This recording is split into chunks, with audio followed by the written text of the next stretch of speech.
Thanks to Opera GX for sponsoring this video. Hey folks. The wild era of Hyrule that told us the tale of Breath of the Wild and Tears of the Kingdom looks like it's coming to an end. The developers recently said in an interview, which I'll link below, that they don't have plans to make any DLC for the most recent game, Tears of the Kingdom. So it would seem that the next big production from the Zelda team will be the next new game, very likely to be moving on from this current era. Much like Link searching for his next adventure, I find myself searching for mine, or in my case, browsing for it. And the same old browser just ain't doing it for me. But then I discovered a secret to everybody. Opera GX. Let me tell you why this is something you want in on. So, let me guess, you probably use whatever default browser you've got to search for things, right? Well, you might not know that these things often hog a ton of resources from your computer without you even really knowing. So, if you ever experience any lag, slow loading, or just want to be as efficient as possible, then the GX control feature of Opera GX is for you. It allows you to limit the amount of CPU or RAM given to the browser, meaning you could have a bunch of tabs open without experiencing the lag you would have been before, and don't have to worry about potentially losing anything thanks to this. Just look at this comparison between using Chrome and Opera. It's much more efficient. Just use GX Control, which is found right here. Oh, and there is more. This next feature I want to highlight is actually my favourite part. So, I love a little nostalgia trip, thinking back to going to the local arcade or playing DS games with my friends. Opera caters to this. Default browsers are a bit boring, however with Opera you can use GX mods. There are so many customization options here, it is unreal. I was overwhelmed, but in a very good way. For example, you can use the GX Boy mod to get this awesome look. Not just that, but there is also custom background music, keyboard sounds, opening and closing tab sounds, themes and colours for the browser, mods dedicated wallpapers, disable and enable mods from the sidebar menu, and even you can visit the GX store to explore more and create. There's just so many options to choose from on the GX store. Oh, and do you remember gaming magazines? Sometimes with free games to play. Well, Opera has its own digital version of this in the GX Corner. You can keep up to date with the latest releases, best deals, and gaming news right here. It's all very cool, I must say. On top of all of that, switching over is easy. Most of the time switching browsers is a pain. However, thankfully with Opera, you can easily transfer over your bookmarks, browsing history, and cookies. Oh, and it's compatible with Chrome extensions. Here's how quick and easy it is to do. 1, 2, 3, done. Use my link below to download Opera GX today. On a little ending note here, I can genuinely and confidently say that when I was trying Opera GX out for the first time, I was impressed with how good, easy to understand, and fun it is to have. I'll be using it from now on and really do recommend it. Use my link below to download Opera GX today. As is tradition on my channel, if you haven't already, then be sure to go and grab yourself a snack or drink and send them in to get featured right here. And let's talk about the future of the Zelda series. First and foremost, this era is done. I cannot say that for absolute 100%, but the realistic chances of the next Zelda game being in this era of Hyrule for a third time is very unlikely. The Zelda team is very well known for changing things up big time with each release. These two most recent games are actually an uncommon occurrence. The only other times we've seen something close to this was with Ocarina of Time and Majora's Mask, as well as Phantom Hourglass and Spirit Tracks, both sequels to each other. Even then, those games took place in different settings to each other, and just looked very similar. The developers are well known for their ability to innovate, make changes, and not stick to something just because it was successful. In the case of Tears of the Kingdom being a sequel to their most successful Zelda game, I believe that was mostly due to them actually having ideas to expand the world. It started as DLC, but blossomed into a full-blown game. Nintendo are the kings of innovation. All of that, and just the fact that it doesn't really feel like this era has much more to showcase, screams to me that we will be moving on to a new setting. Now, I don't mean Hyrule itself is not going to return, but this iteration of it will not. Either we'll be seeing a new version of the kingdom, or we'll be in a new setting, similar to settings such as Termina, New Hyrule, or any of the other non-Hyrule settings. This era of the kingdom itself has been used twice, so there isn't much to do, and the stories are mostly tied up in terms of the adventures. Sure, there are loose ends like what happened to Cass, or what happened to the Zonai in the ancient past. However, in the grand scheme of the games, these are just small loose ends, which is also common with Zelda games. I honestly quite like them, as it creates room for theories, mysteries, and speculation for us as fans. So, if that's this era done, what does the future hold? This is the most exciting part of making this video, because the next big mainline Zelda game is very likely to be brand new in every aspect. The build up and hype train to Tears of the Kingdom was insanely epic, and I don't want to take anything away from that. However, to a degree, we did know some things about it, as it took place in the same kingdom and with the same Link and Zelda. This next game is, like I said, very likely to be all new. A new point in time, a new iteration and incarnation of Link and Zelda, a new setting, whether that's a new iteration of Hyrule or somewhere new entirely, new characters, new stories and plot, probably still open world, but perhaps with new additions to the format, and it's very possible the art style will change, as that is one of the things the Zelda team often do with each new game.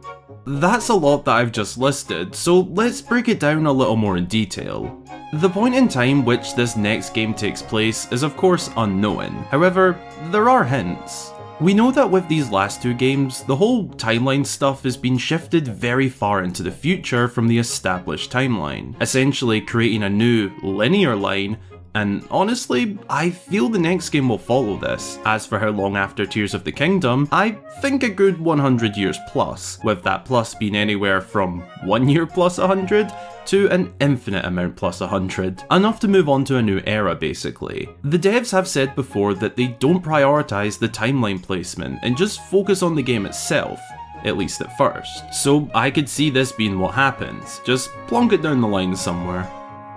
As for Link and Zelda, like I said, we'll be seeing a new iteration of them, assuming the likely scenario. I don't think they'll change that much as characters, but perhaps characteristics will be changed, and that is intriguing to me, as the last two games really brought their characters to life more than any other game has. So this next game has a chance to do that again, but change them up a little. The setting is arguably the most exciting part for me. I have loved and still do love exploring this kingdom. However, I am ready to move on. I am buzzing for a new Hyrule to explore, or even a new setting entirely, somewhere that contrasts this recovering and post-apocalyptic world. I cannot wait to start scurrying around looking for secrets, Easter eggs, mysteries, and things to theorize on. All I can really say is that in these events, it will be a very new setting to explore. A new landscape style, maybe more compact areas, perhaps more variety in areas. It will be new, and it will be awesome. Also very exciting, new characters. Characters are the life of a video game. Every Zelda game has a different cast, some characters reoccurring such as Beedle, Impa, and of course your mains like Link and Zelda. Others were one-time appearances such as Ashe, Ariel, the dancing couple, and of course one of my favourites, Henna. There will be a whole new set of characters, mains who are a big part of the story, non-mains who bring life to the settlements and journeys we'll be taking, and then those who just play a part in their own small corner of life. Different personalities and surprises we won't be ready for. Oh, and of course, some hotties that the fandom can be jaw-dropped at. The story is right up there in terms of excitement alongside the new setting. These last two games followed a very similar format to each other, and I would expect this new game to change it up a little. The open air format is very likely to return, but the way in which the story is moulded around that is now more open than ever to change and make it more exciting. Personally, I hope for it to be a lot more present day focused rather than have half of the foundation set in a time we don't ever experience for ourselves. There is a thing called a backstory, and then there is taking the story back, which is what Breath of the Wild and Tears of the Kingdom did. I do like it, but I'd like to see something different this time. I'd like to see a return of the smaller, few minute long prologues at the beginning of the game, instead of all of that being spread into memories. There is a lot of room to work with, and I just hope that the Zelda team changes it up a bit and tries something new, which they often do, so I am pretty hopeful. Open world slash air is the way these games are going. Don't get me wrong, I'd love a new 2D slash top down installment during the wait for the next big open 3D game, but I don't know whether we'll be seeing that or not. As for how the open air format could look in what's coming after Tears of the Kingdom, I'd predict it to be pretty similar. I would hope for more restrictions in the order we can access certain things though, such as have the dungeons be set at different difficulties, and so you can only enter certain dungeons at certain points. Sure, have them in plain sight if needed, but if Link isn't ready, just don't give him access yet. They don't need to be so wide open and done in any order. It doesn't allow for much difficulty variety, and I hope that returns. Lock some stuff away from us while still being an open air world. Make us progress through the different stages of difficulty. Those are hopes. But as for how I see it definitely looking, it will be similar in terms of the traversal. A different landscape and life to the world, but fairly similar. Something else that will be very interesting to see the direction of is how the music goes. These past two games took a much more atmospheric and world-blending approach to the soundtracks. We might see a return to the more bombastic and prominent soundtracks of past games. Probably a blend of both, as a big part of why the latest two sound the way they do is because of the state of Hyrule. The next game very well could be much more full of life, and thus the music would match that more. Now for the last point to break down in further detail. The art style. Again, this is arguably one of the most exciting things about what comes after Tears of the Kingdom. There is no denying that these two games of the Wild era have a really nice and aesthetically pleasing art style. However, this is one of the things the Zelda team changes the most with each game. The question is, where does the style go? This latest one feels very defined in a way. Well, my hope would be to make it weird and wonderful, a surprising colour palette and funky designs, and honestly, that is possible as we've seen the team make very drastic style changes before. I mean, just look at Ocarina of Time to the Wind Waker, and then to Twilight Princess. I could see it. As for the style itself, as in character models and all that, I don't know, but it is so interesting to wonder about where they'll go with it. I just hope they don't go for the same as before, but just change it slightly. Make it new, make it fun, and do what you do best, Nintendo. Change the game. Another point I'd like to discuss is what the Zelda team could take notes on from other open-air games. Breath of the Wild was their first open-world 3D Zelda game. The only other open-world game in the series was the original Legend of Zelda. There is now of course Tears of the Kingdom as well, but with the series moving on to something brand new, I think they could add some more open-world elements that other open-air games include. To clarify, I don't mean that all of these would fit together, but I just think it'd be cool to see one or two included. If not, that's fine. Let's start with factions. My reason for wanting these are two games in particular. Fallout 3 and Skyrim, two of my favourite games. In those two open world games, I really loved the factions. In basic terms, in case you don't know what they are, factions in video games are like groups, clans, or teams. You can choose where your loyalties lie and work with them. Some games have different factions against each other, or after certain things for their own individual motivations. To give a Zelda example, in theory, if these games had factions, it would be like being able to choose to work more with the Sheikah, the royal family, or say a wildcard group of rebel Hylians. You could still interact with all three, but if you choose to side with one, it could affect your relationships with another. An idea of mine to implement this would be, for example, having the Sheikah, the royal family, a rebel group of Hylians, and even a new group or race of people. You as the hero could choose who to work with.